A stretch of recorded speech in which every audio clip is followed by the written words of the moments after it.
शिवपुर गांव में सोहन अपनी बीवी और बच्चों के साथ रह रहा था।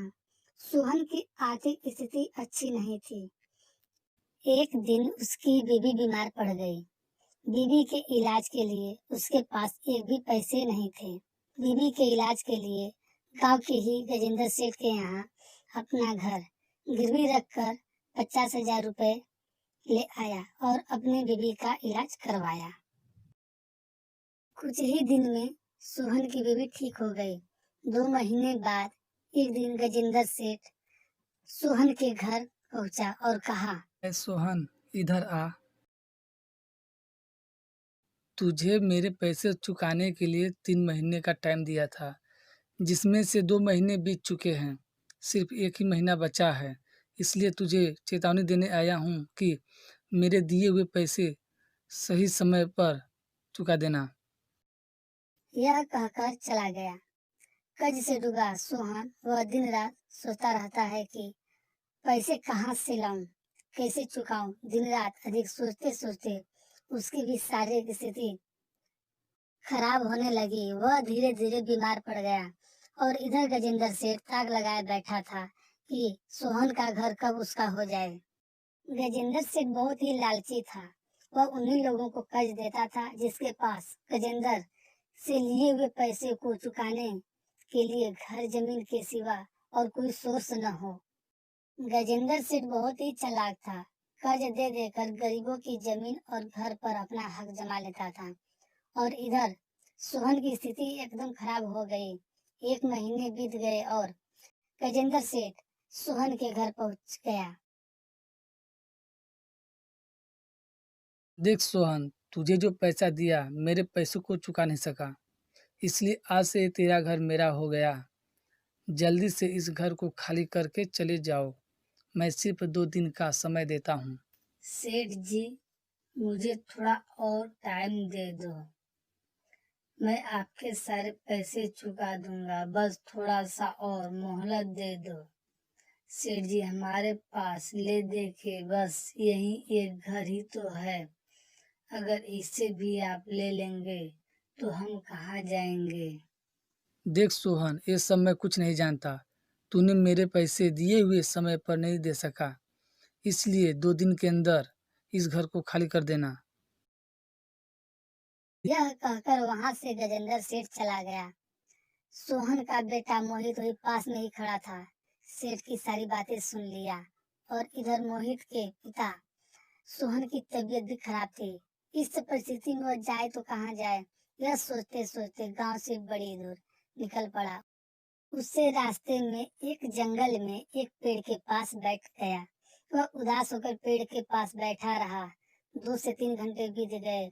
तभी अचानक आसमान से कुछ चमकता हुआ गिरा।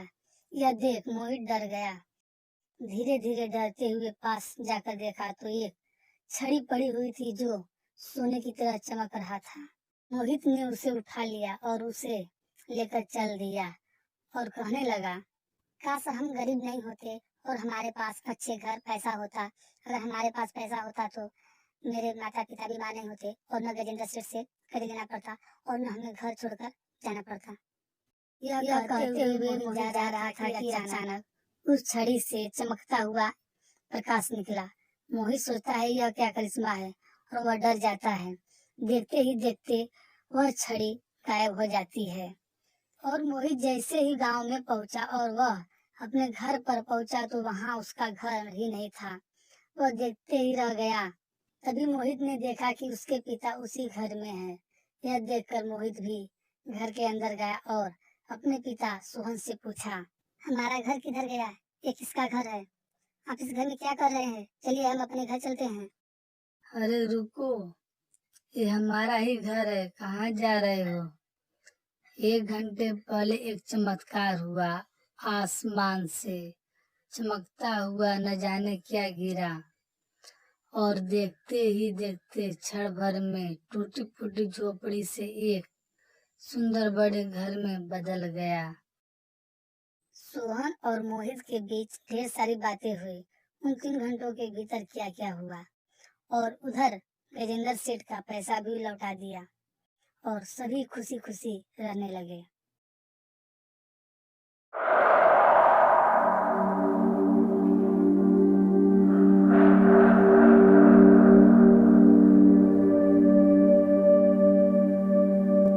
भाग जाओ यहाँ से, नहीं तो तुम सब मारे जाओगे।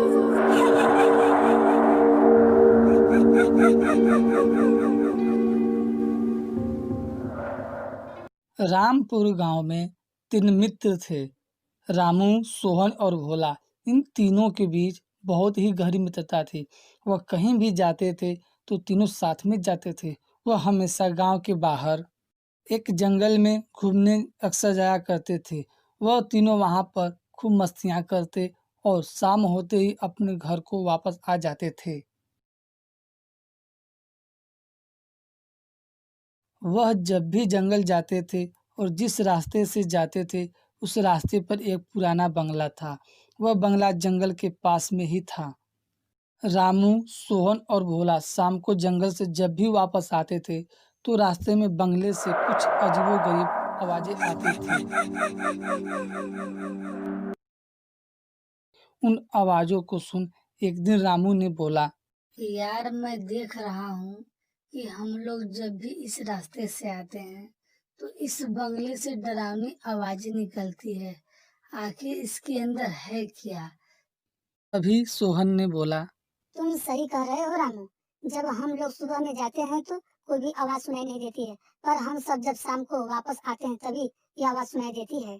उन दोनों की बातें सुन भोला ने कहा, देखो, हम सब ये नहीं जानते कि ये आवाजें कैसी और किसकी है, और देर सामने रुकना खतरे से खाली नहीं है। चलो जल्दी यहाँ से हम सब चलते हैं। यह कहकर और वहां से तीनों चल दिए। अगले दिन जब वह तीनों मित्र फिर जंगल जाते समय रास्ते में सोहन ने रामू और भोला से कहा, आज जब हम लोग वापस होंगे तो बंगले के अंदर चलेंगे और देखेंगे कि वह जो आवाजें आती है वह कौन है जो ऐसी डरावनी आवाजें निकालता है। पर उन तीनों में भोला सच में भोला था। वह बहुत ही डरपोक था। सोहन की बात सुन भोला तुरंत कहा, देखो, हम यह नहीं जानते कि बंगले के अंदर क्या है। अगर हम गए और किसी मुसीबत में फंस गए तो लेने के देने पड़ सकते हैं। तभी रामू ने कहा, क्या यार, तुम कितना डरते हो। कुछ नहीं होगा, अगर हम सब साथ में रहेंगे तो कुछ भी नहीं होगा। पर भोला ने उन दोनों की एक न सुनी और उसने कहा, ना बाबा ना, मैं इस बंगले में नहीं जाने वाला। अगर तुम दोनों को जाना है तो जाओ, मैं चला घर। यह कहकर भोला ने आधे रास्ते से घर को वापस हो लिया। उन दोनों ने भोला को बहुत बुलाया, मत जाओ, पर भोला ने उन दोनों की एक न सुनी। वह अपने घर को चला गया। रामू और सोहन जंगल को चले गए और पूरा दिन इंतजार किया कि कब शाम होगा। धीरे धीरे दिन ढलता गया और शाम होने पर दोनों जंगल से चल दिए। रामू और सोहन पुराने बंगले के पास पहुंचे। जब पहुंचे तो वही आवाज फिर से सुनाई देने लगी। सोहन रामू से कहा, चलो चलते हैं, आवाज आने शुरू हो गई है। और वह दोनों जब बंगले के अंदर पहुंचे तो चारों तरफ से आग और धुआं ही दिख रहा था।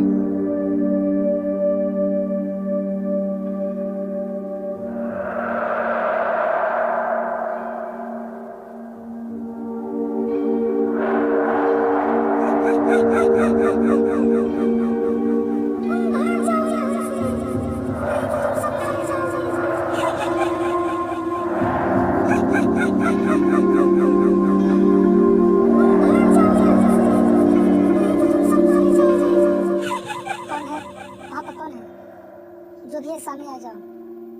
देखो, हम तुम्हारे डराने से नहीं डरने वाले। वहाँ पर कौन है? जल्दी आ जाओ। भाग जाओ, नहीं तुम मारे जाओगे। मुझे देखोगे, मर जाओगे। भाग जाओ, नहीं मारोगे, मैं आ रही हूँ, लेकिन बचाओगे। देखो, हम बिना देखे नहीं जाएंगे।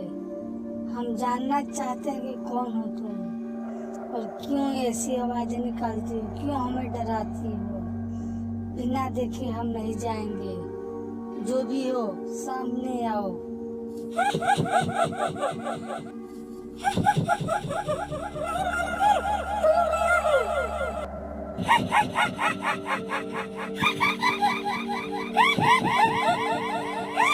रामू और सोहन जैसे उस चुड़ैल को देखा, वह चिल्लाने लगे और भागने का प्रयास करते हैं, परंतु वहाँ से भाग नहीं पाते हैं और वहीं बेहोश होकर गिर जाते हैं और हमेशा-हमेशा के लिए उस बंगले में कैद हो जाते हैं।